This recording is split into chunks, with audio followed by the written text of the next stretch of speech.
Watching the footage back, I realized I butchered a lot of terms throughout, so I just kind of want to clarify.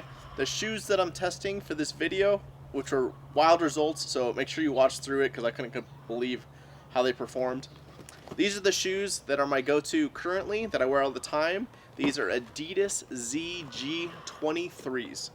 And I used the wrong term saying cleat a lot. These have a cleat on it, the plastic part, which is great. It adds stability, great side to side. What I messed up on is they are spiked, and I took all the spikes out of them because I hit on turf often. I don't want to tear up my turf.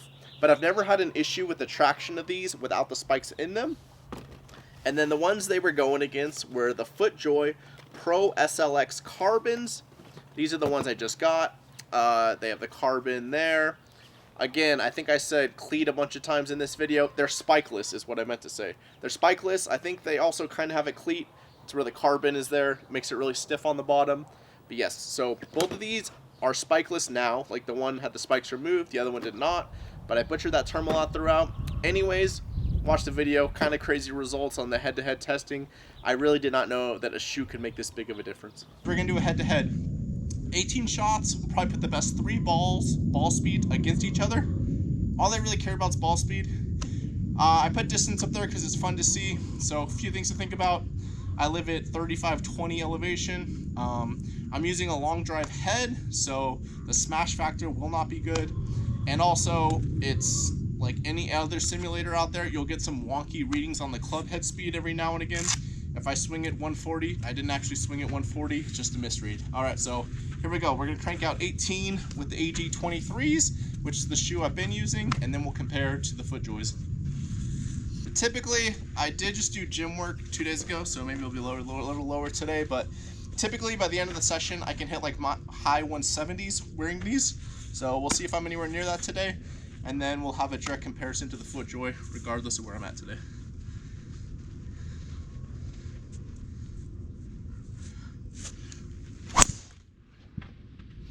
There you go, 176.4, that's a good start. That'll probably be a top 3 ball, I'd guess. I am working on some technique things today, so if it looks a little wonky, it's because I'm trying something new.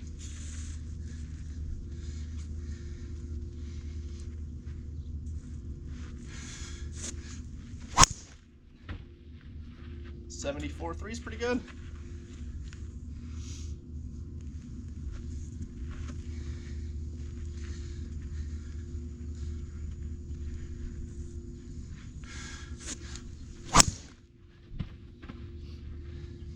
Oh, 161.3 club head speed.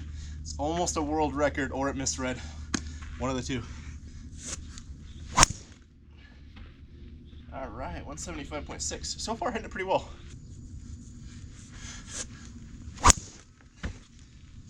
.175, pretty good ball. So I think that is like 3 now that are all 175 plus. That's pretty good.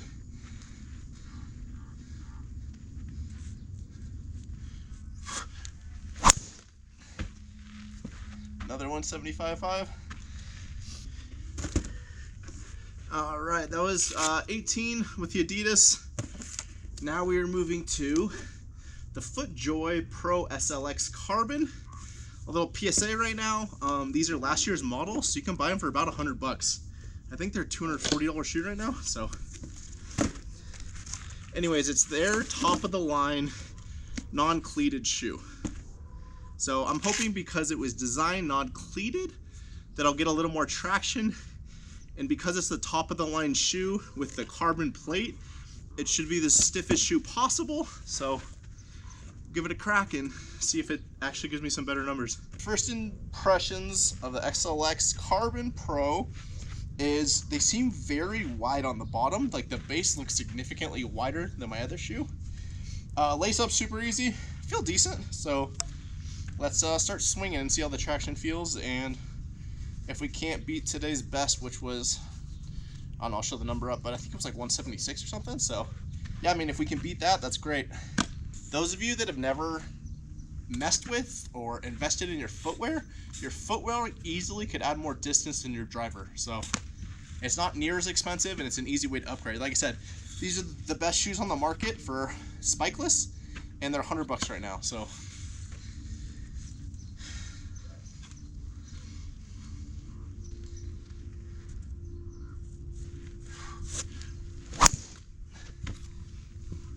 first swing, they felt really good.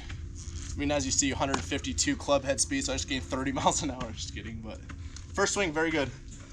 I don't think I hit that ball well, and it was still almost 170. So if I had to predict right now, I think these are gonna beat my previous shoe.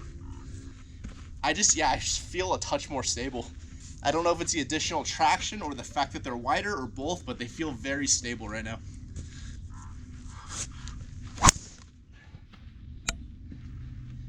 $178.6. That one didn't feel like, I center punched it pretty good, but I didn't feel like I hit that like perfect. So I think there's some more in the tank. 177.5. That one, I don't know if it was like too much traction, but you see my back foot kind of buckles. I'm pushing through, like it just felt different. So, I mean, those numbers right there though, that's 2 to 3 miles an hour faster, which on a perfect hit is like 5 to 6 yards right there. So 5 to 6 yard gain just from these shoes compared to some really good shoes, I mind you. That's the equivalent of upgrading like a 5-year-old driver to whatever the new latest and greatest is. That again was not hit well. 176.8. I think we're gonna break 180 with these. The shoe is so stable that actually right now I feel my foot sliding around slightly, so we're gonna go a touch tighter and see if we can't get a little more out of them. Like I said, I think 180 is clearly possible today. So for myself, when I've bought equipment in the past to hopefully be faster, it almost never works. So the fact that right now these shoes are showing the extra speed is awesome, because very rarely you buy equipment and actually get what you were hoping for.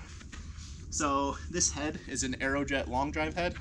When I first bought this head, I was like, oh my gosh, this thing's gonna be insane. But because it's a long drive head, it's actually thicker than a standard head, so your ball speed is slower. So unless you're getting the added spin reduction benefit of it, it doesn't go as long. Like I hit a typical driver longer than I hit this long drive head.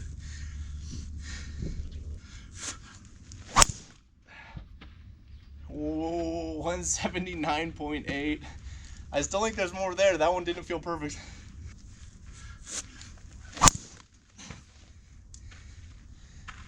Thought that could have been big. Sometimes when I really fall away at the end, I get that extra few miles an hour and it puts up a real big number. 179.2. Creeping on 180 right now. So I have to say at this point, these are definitively faster. That's, I think, 6 balls. I'm not a consistent hitter either, so to have 6 of like 14, so almost half of my balls be better than my best with my other shoes, pretty crazy. That's a wrap. Very, very happy with these shoes. Like I said, I've bought equipment too many times hoping for an increase of distance and speed and not gotten it. So for $100 for me to gain, I think it's pretty safe to say 3 to 4 miles an hour, 7-8 yards. Like I said, that's going back, for me, every driver has been about a yard a year. That's like replacing a 7-8-year-old driver with a brand new one. So right now, PSA, these are on sale for $100, so I would go get some if you have a crappy golf shoe. The ones I tested these against are a good shoe, and I still get that performance. If you have no golf shoe, like you're using like a trainer running shoe, these might add 20 yards. Like the difference is going to be huge. So